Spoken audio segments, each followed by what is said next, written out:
Good afternoon, ladies and gentlemen. We are Mark Steve Talk Show. So, we are tackling about sustainable development goal. So, ano nga ba yung mga sustainable development goal na dapat mapatupad?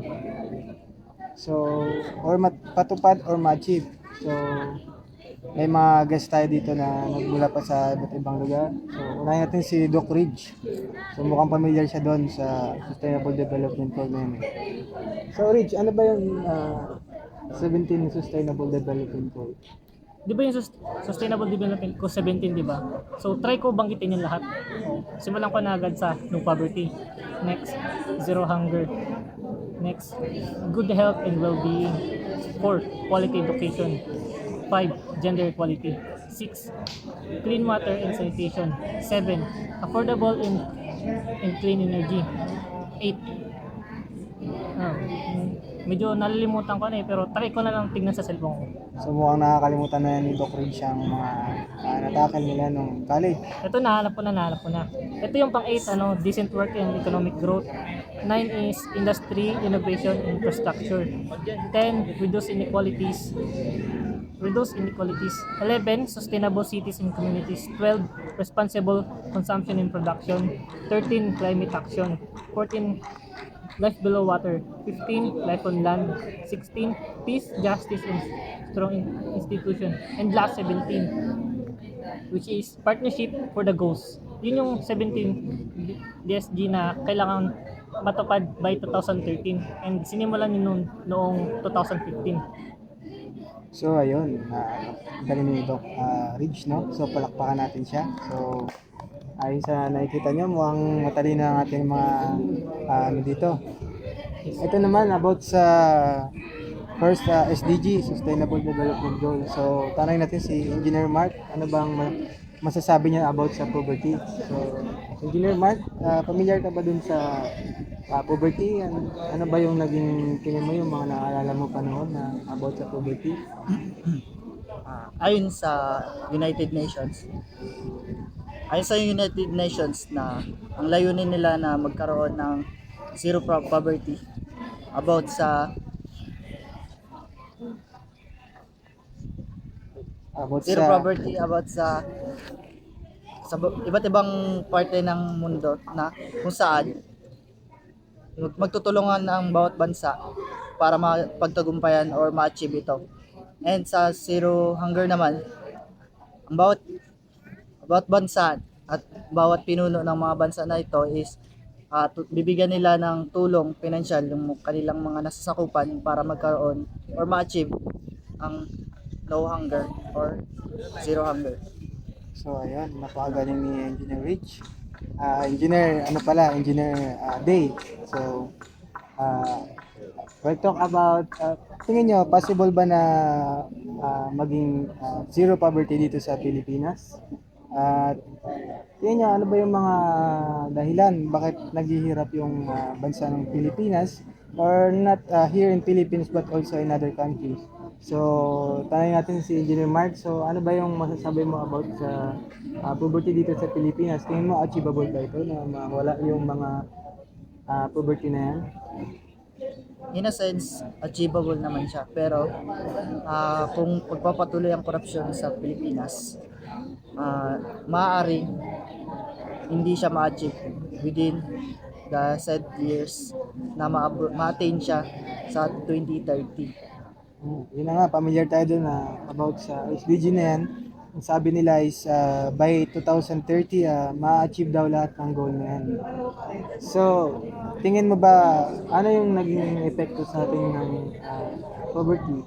So, bakit hanggang ngayon ay malapit na yung 2030, no? So, sa tingin mo, may proseso ba na nangyayari between their mga nangyayari na ginagawa nila na hindi natin alam kung paano yung proseso nila para ma-achieve yung poverty? Sa tingin ko naman at base sa pag-aral, may nangyayari naman sa proseso ng ginagawa na gagampanan naman ng UN ang kanilang tungkulin, but yung mga bansa na katulong sa mga nasasakupan nito is kung hindi patuloy silang hindi susunod sa mga patakaran at layunin ng UN about sa SDG, malabo siyang ma-achieve within the said years. Yun lang po. Maraming salamat. So mukhang si Doc Rich ay meron ding idea about paano ba mawala yung zero poverty na yan. So ano ba yung mga naumpisahan ng government na mga hakbang para mawala yung poverty sa Pilipinas? Para mawala yung mga poverty sa bansa, feeling ko bisa na nababalitaan ko sa TV, yung government is nagpapatupad naman sila ng mga ng mga jobs para sa mga tao, para may chance naman silang kumita at mapaganda pa yung buhay nila. And nagde-develop din sila ng mga program para magkaroon din ng experience yung mga tao, para kapag kukuha na sila ng trabaho is maging qualified naman sila. And last, syempre yung 4Ps nga pala, hindi ko na malimutan. Ito yung dinevelop ng gobyerno para tulungan yung mga taong nasa laylayan na talaga. And yung purpose nun is bigyan sila ng financial support.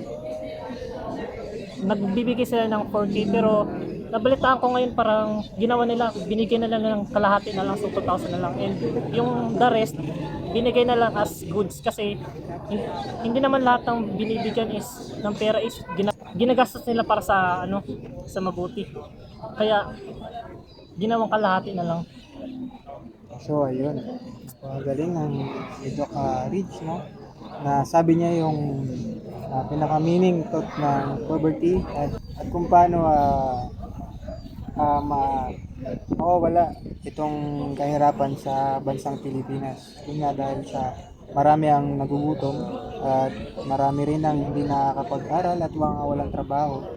So, ayun, at nabanggit na rin natin ng pag-aaral. So, sa Sustainable Development Goal, ano nga ba yung about sa pag-aaral na yan? So, Miss Jessa, anong number na nga uli yun? Yung about education, quality education? Pagkakalala ko, quality education. So, ano siya, SDU number 4. So, sa quality education naman,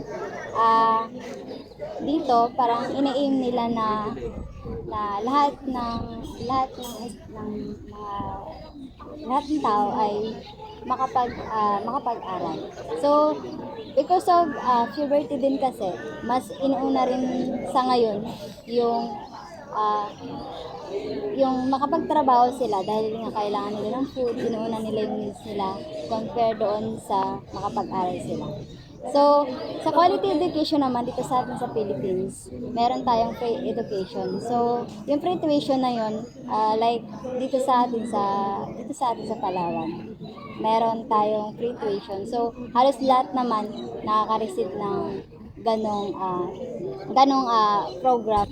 So, mas maraming nagkaroon ng opportunity na makapag-aral through that program po ng government.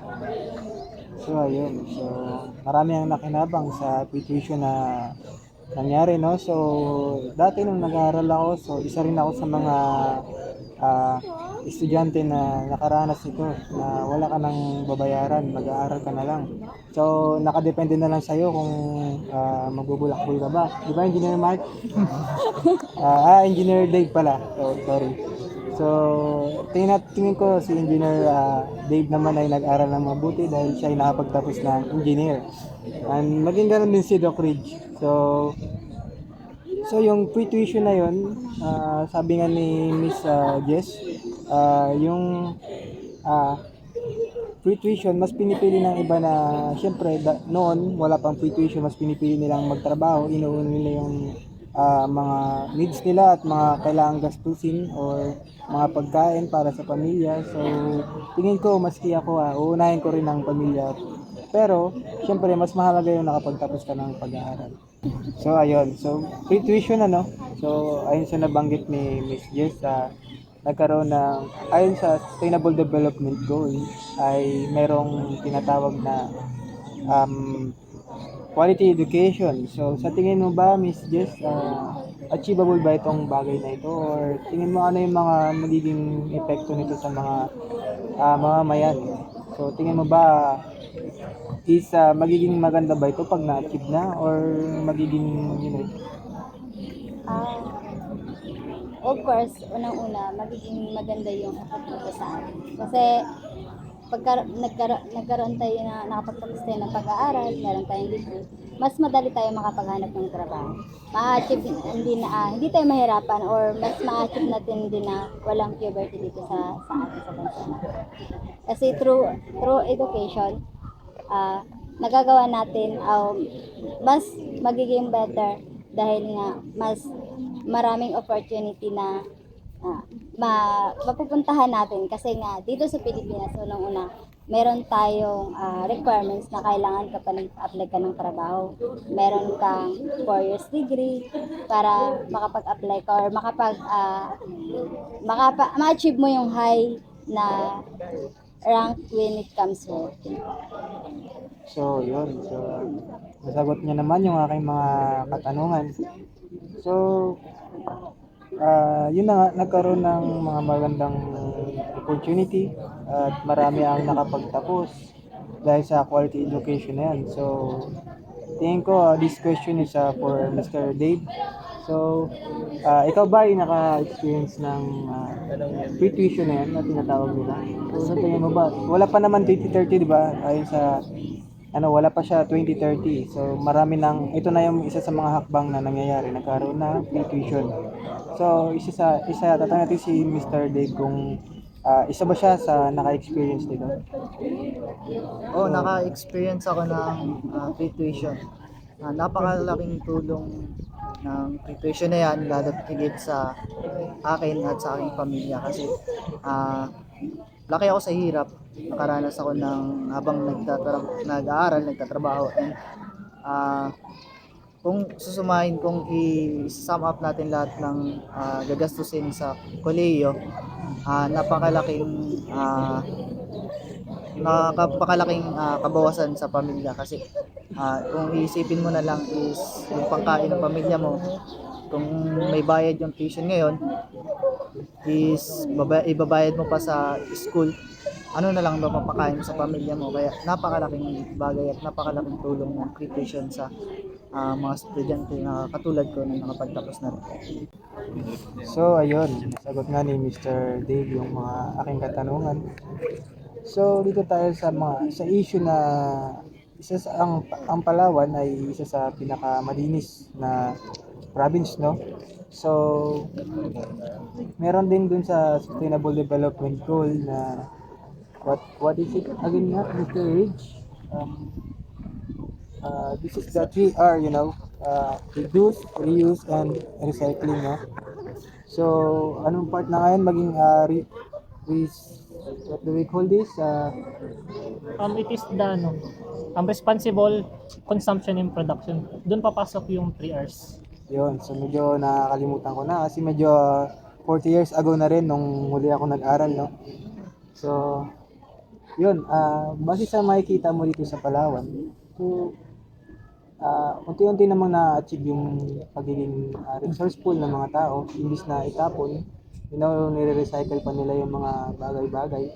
So, it can maybe a piece of plastic bottle, no, na pwedeng i-recycle.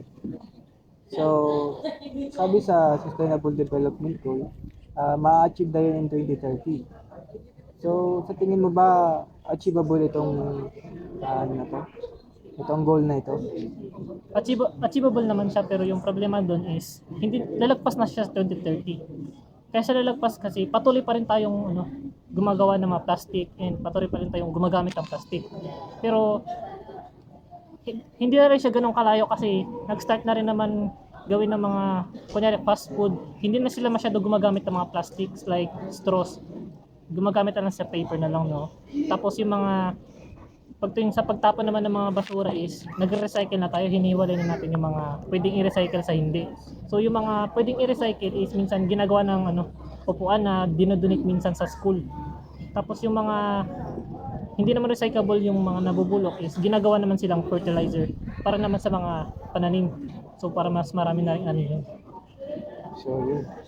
So, sa tingin mo, for example, na-achieve na yung itong ano nito, itong goal na ito.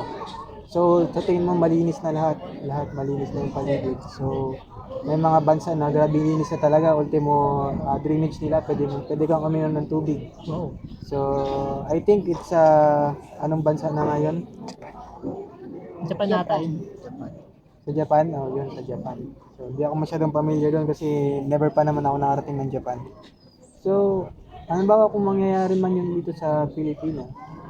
So, siyempre, mababawasan na rin dyan yung mga pagkakasakit ng mga batang mahilig maligo mahilig maligo dun sa Pasig River, di ba? Alam niyo naman na inumpisa na nilang linisin itong Pasig River na ito.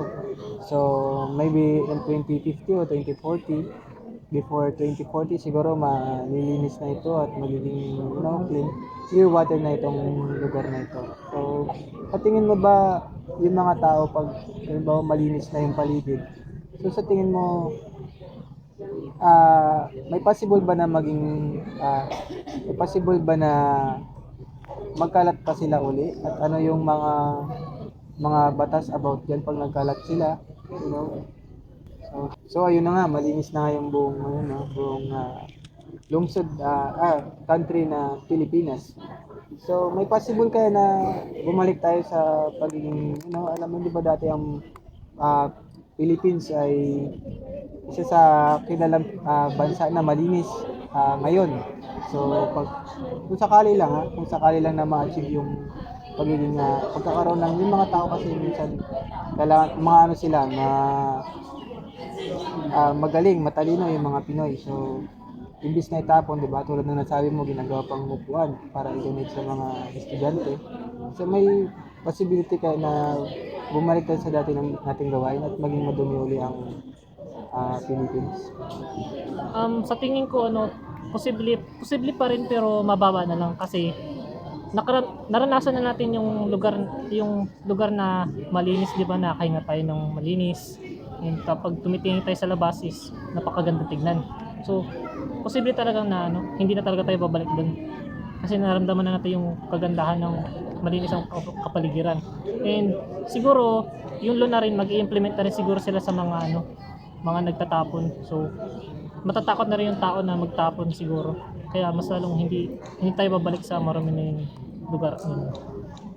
So yun, related din nga dun yung topic natin about climate action. So alam nyo na isa sa mga dahilan kung bakit panay ang ulan dito sa atin at siyempre yung mga taong nagsusunog ng mga plastics, alam nyo, pumupunta sa atmosphere at nabubutas yung ozone layer. So yun, total nga relate doon sa sa pag-recycle ng mga plastic. So meron pang isang goal ang sustainable development goal na ito. Tawag nila dito ay climate action. So aware naman tayo sa nangyayari na biglang ulan, biglang init. So marami ang nagkakasakit at nagkakatrangkaso. So tingin niyo ba ano yung mga process na pwede pang gawin para hindi naman siya mabawasan, hindi kumbaga parang bumalik sa normal. So, tingin ko hindi na siya babalik sa normal for me, pero tara natin si Engineer Dave kung ano yung kanyang opinion about dito. Siguro sa akin, base sa pag-aaral, alam naman natin yung Pilipinas is isa din sa pinakamalaking mass producer ng mga sasakyan. Siguro gagawa yung ating pamahalaan ng batas na limitahan yung pag-produce ng mga sasakyan pang personal na paggamit ba. Kumbaga, yung sasakyan natin, huwag na natin dagdagan kung meron na tayo.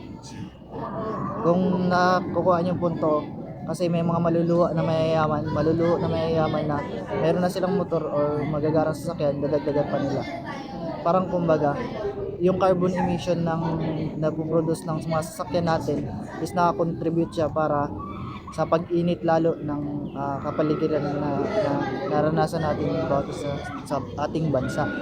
Kaya para makatulong tayo na mabawasan yung init or yung para maiwasan yung biglang init, biglang ulan na nararamdaman at nararanasan natin dito sa ating bansa. And sa batas na yun, naka-include na sino mang magkaroon or mag-possess ng maraming sasakyan, i-confiscate po nito yung pamahalaan mismo yung magko-confisca sa sasakyan na yun at dadalhin sa junk shop.